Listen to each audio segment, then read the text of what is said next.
What's good, family? This is Brown Brother coming to you with another video. Please like, share, subscribe. I want to greet y'all with peace and positivity, and most importantly, power as we go about being a melanated person in America today. I want to talk very candidly and very quickly, and just ask y'all the question. I guess it's more of a rhetorical question because I am going to do in a video, this video entitled this, and give my opinion upon this. But has social media wrecked the black community? Has social media destroyed the black community? Has social media damaged the black community in any way possible? And hands down, I say yes. I think even above any community, I don't and I know I always say race, but just above any community, period, racially or culturally, I do not believe that social media has negatively affected any other community more than black people. I will tell you why. Last week, I had a situation that happened. And I'm not going to get too much into detail about it, but to me, I'm just seeing the apprehensiveness. And I'm seeing something happen to black people that has never happened before. We are becoming um almost immune to one another. I was talking, and all of a sudden, a brother came and sat right down next to me. I didn't even say. I think I was just gotten out of one of my classes. I take earlier morning classes at my college, and I was kind of in one of the just chill spots or whatever, and there was no other room left. Brother came and sat down right next to me. Didn't say nothing to me. Didn't say what's up. Didn't nod his head. Didn't do nothing. Started right on his phone like I wasn't even there. So I didn't think nothing of it, you know. I said, "What's up, bro?" He looked up at me, went right back to it, put his head right down on the phone. And he didn't do it in a malicious way, and I'm not calling the brother out because, again, on so many levels, black men are criticized, so I refuse to criticize anyone, a brother or sister on this channel, but I'm just making the basis that for me to be black, just like you black, at this school, you would think that instantly we'll have some kind of camaraderie or at least the decency to be like, what's up, whatever. And then I found something strange. After that happened, about a week, I started examining things. I hang out with my friends, but I even moved away from my friends. I distanced myself for a week just to do some research studying. Out of everybody that I did not know, how many of us as black people would on that campus or just in life period would we say anything to? And I found out something that everybody, no matter culture or race, was on their phone tapping on Instagram, Facebook, if anybody still has Facebook, Twitter, tapping away. Periscope, tapping away. Snapchat, tapping away, making little stupid pictures and putting little captions on them and stuff. But nobody was taking the time out to talk to each other. Nobody was taking the time out to agree each other, one another. And I found that that's sad, you know. They say marriage is down an all-time low, and I understand why. Number one, you can't be cute no more without a following. And what I mean by that is, if you're a decent looking person on social media, that's why I consider myself, decent looking. I'm not saying that I just compare to the greats, but I consider myself decent looking. But particularly when it comes to females or even some men too, there's no such thing as being on social media. Every cute person got 10,000 followers, which means particularly for a girl, that means 80% of her followers are guys. And of that 80%, 50% are probably sliding her DMs, texting her, trying to get her number. Other half is sending her rude and disgusting gestures, text, direct messages, and so forth and so on. So she's becoming detached from wanting to talk to somebody. And when somebody decent like me approaches and comes along and just legitimately talking to her, 'cause I thought she was beautiful, want her company, hoping to get to know that person better, she's not only apprehensive, but she has a huge wall that's reflecting people away. So you're finding even some of the decent looking people do not have uh, uh, girlfriends or boyfriends, don't have companionship. Particularly like I said, even with guys. I think everybody has been feeding to their head now. Even girls are sliding in guys' DMs now, which I've never heard of before. But folks putting me on the stuff that and tell me like, "Yo, this is legitimately happening." I'm like, "What? Seriously?" So you got all these things happening, and you got all these people having these rappers and rock star mentalities. I was watching a dude, and I don't watch him anymore.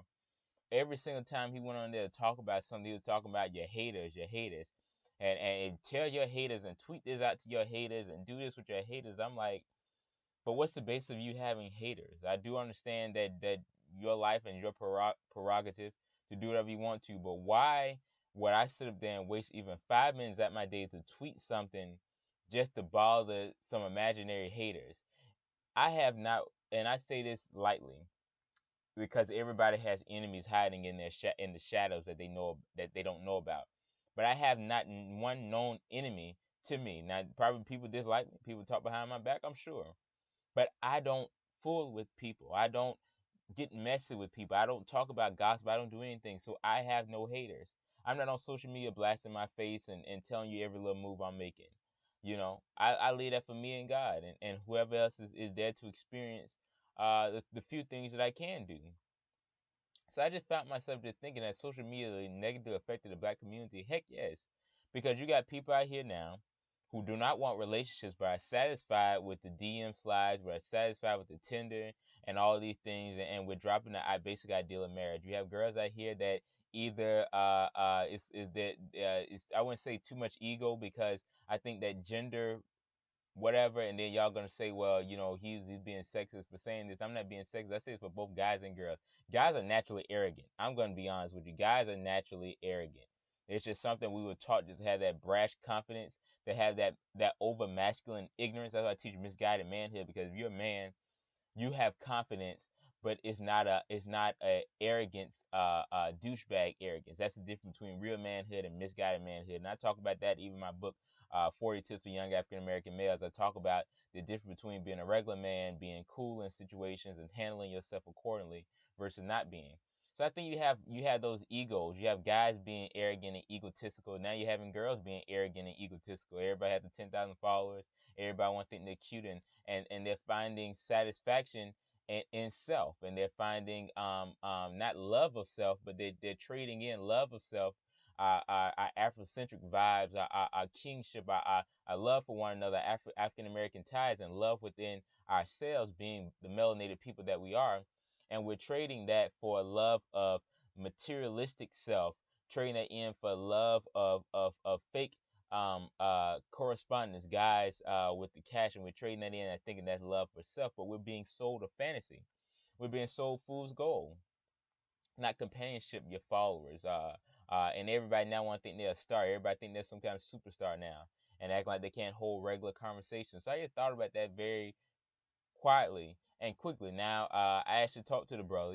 I see him another day, and it's so funny because like a week later, the same situation happened. I was sitting down, and again, same table. So I introduced myself, and that's the basis of the story, because a person too be like, oh, I got haters. He's just trying to hate on me. He ain't sitting down and ain't saying nothing to me. No, I didn't.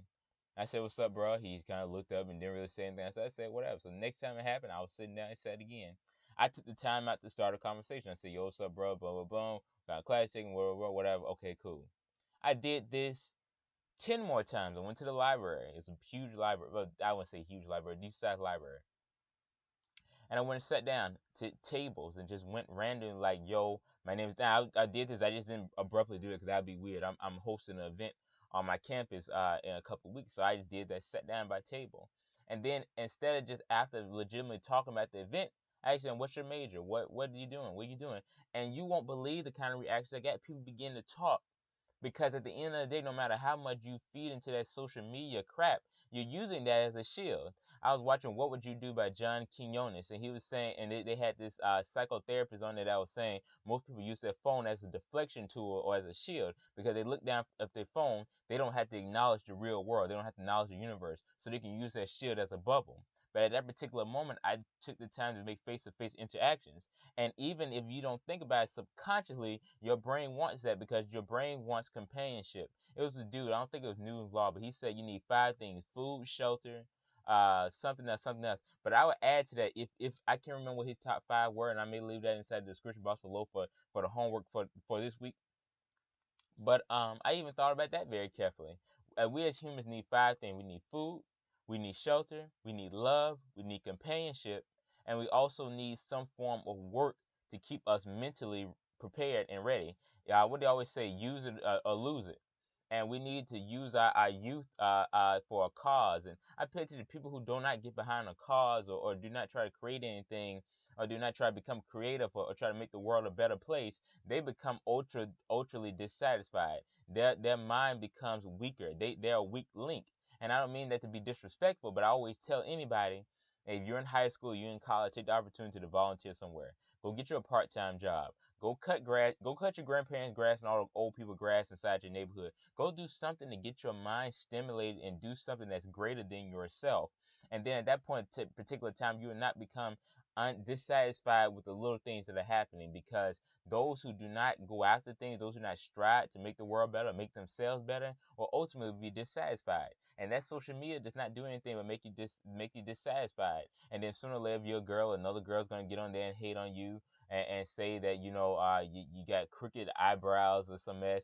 It's gonna be a guy who's gonna get in there and try to get your DM, and then as soon as you reject him. I'm talking to my ladies now who watching this video. As soon as you reject him, he's gonna be like, you weren't that cute no way. Then guys, if you go on Instagram straight flexing and flashing, there's gonna be a dude on there like, well man, you pulled at the bankroll, but I see 20s. I got hundreds over here. Then y'all get into a argument, or you on there, and then somebody from high school you see talking some mess, and y'all going at that's low class. That's you going back to your sixth energy. You're not using your nine energy and your higher power. So has social media negatively affected us? Heck yes. And I don't mean social media from the basis of Twitter, because Twitter to me is the only place you can find factual black knowledge, because most people are not going to show that. When we had the 25th anniversary of the Million Man March, no channel showed that on TV. You had to go on social media. You had to go on revolt.com to watch that. If you want to go watch an old video of Martin Luther King, you want to go watch an old video of Malcolm X, you want to go watch an old whatever, you don't have to wait, and you can go watch that on social media. If somebody just died in the street and you want to hear about the protest, you can go on social media and you search hard enough, you can find those things. So social media has been positive from that mindset, but when you use social media to feed your sixth energy instead of feeding your nine energy and trying to figure out a way to make yourself better or trying to make the world better, at that particular time we become lost and we get trapped inside the matrix, and we ultimately fail and subside because we use our sixth energy over our nine energy. So I just wanted to make that base of that video. And once I begin to research and actually use my research skills to do a study and see that when you approach people and actually have physical, verbal conversation, people were actually happy to talk to you. Then you see what the barrier is, and you see how ignorant it is, when after all the struggle that we went through as a people, for us to see each other on a continuous basis and getting to the point that now you want to nod our head or acknowledge one another, it becomes bad. So when we begin to acknowledge one another, we begin to take responsibility for one another, we can build a better and brighter black future, black American future. But yeah, I just thought about that very carefully, and I thought about it too. And at least I don't want to call. I did this about 10 times to 12 times in 1 week, and 11 out of the 12 interactions. I think I could think of one where somebody was like they were in a rush so they couldn't really talk. But I think about 11 out of the 12 interactions ended up well, because people actually are hungry for physical conversations instead of that tapping on the phone. They're using it as a shield or some kind of guide, and it's negatively affecting us. We've become corrupted by fake things. 140 characters do not define who we are. A Twitter, a Instagram, a Snapchat caption cannot define who we are. A vlog or a Periscope post does not define who we are. Building and branding and branching out and branding ourselves, and not branding but branding ourselves using our own black narrative, is what makes us who we are. And having Afrocentric ties, having we call the Afrocentric external family. I think that's what it's called by the book Black Male Emerging by Dr. James Combs. He talks about that. So I just thought about making this video really quickly. Maybe it was a rant, maybe it was whatever. But leave a comment inside the comment section down below. Do you think that social media is negatively affecting black people? And if you did stay to the end of the video, please like, share, subscribe. I'm the Brown Brother. We on to the next one. Peace.